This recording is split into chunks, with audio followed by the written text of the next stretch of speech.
Buon pomeriggio e ben ritrovati con l'informazione flash di New Sicilia. In apertura un'operazione che ha portato 2 poliziotti in carcere e uno agli arresti domiciliari nell'ambito di indagini antidroga della Direzione Distrettuale Antimafia delle Procure di Catania e Siracusa. Gli indagati sono accusati di associazione per delinquere finalizzata al traffico di sostanze stupefacenti. Arresti domiciliari anche per un quarto uomo non appartenente alle forze di polizia.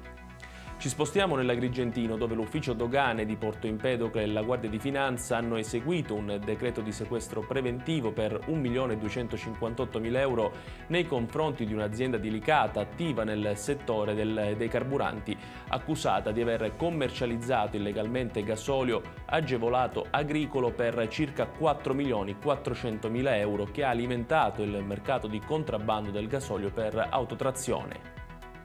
Più di 2.000 persone hanno preso parte questa mattina a Mazara del Vallo alla manifestazione Mazara si ferma, organizzata contro il caro bollette.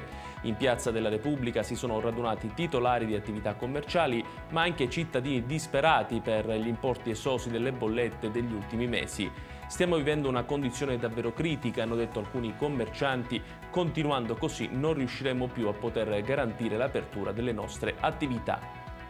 In chiusura la lotta al Covid, perché è arrivato il via libera alla quinta dose di vaccino per gli anziani che hanno già ricevuto la quarta dose, che possono fare la quinta somministrazione purché siano passati almeno 120 giorni dall'ultimo booster o dalla malattia. La quinta dose è indicata per over 80, ospiti dell'RSA, over 60 con patologie preesistenti. Su richiesta possono richiedere la quinta dose anche gli over 60. Ed è tutto per questa edizione, il prossimo appuntamento con il TG Flash alle ore 18.